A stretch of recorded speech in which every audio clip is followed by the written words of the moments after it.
আপনার চেহারা দিন দিন এত কুৎসিত হচ্ছে কেন?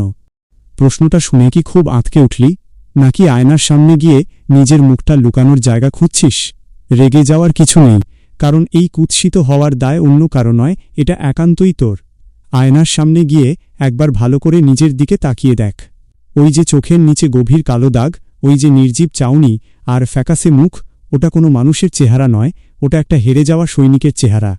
তোর চেহারা কেন কুৎসিত হচ্ছে জানিস? কারণ তুই নিজের ভেতরটা বিষাক্ত করে ফেলেছিস। তুই সারারাত ঘুমাস না, অকারণে দুশ্চিন্তা করিস আর নিজের শরীরটাকে অবহেলা করিস। তোর ভেতরের এই হীনমন্যতা, হতাশা আর আলসেমি তোর চেহারার লাবণ্যকে চুষে খেয়ে ফেলেছে। তুই তো সেই মানুষটা ছিলি যার চোখে একদিন স্বপ্ন ছিল, যার হাসিতে তেজ ছিল। আজ কোথায় গেল সেই মানুষটা?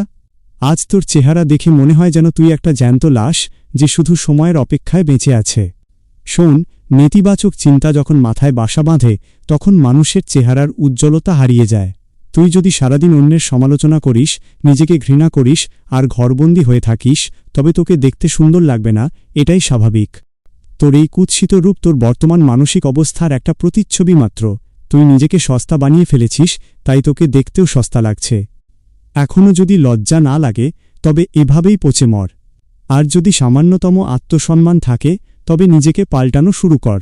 ঠিকমতো ঘুমা, পুষ্টিকর খাবার খা, আর সবথেকে বড় কথা, নিজের মনের ভেতর থেকে ওই নোংরা চিন্তাগুলো বের করে দে। শরীর চর্চা কর, ঘাম ঝরা। যখন তোর রক্ত পরিষ্কার হবে আর মনে আত্মবিশ্বাস ফিরবে, তখন দেখবি এই কুৎসিত চেহারাই আবার ঝলমল করে উঠবে।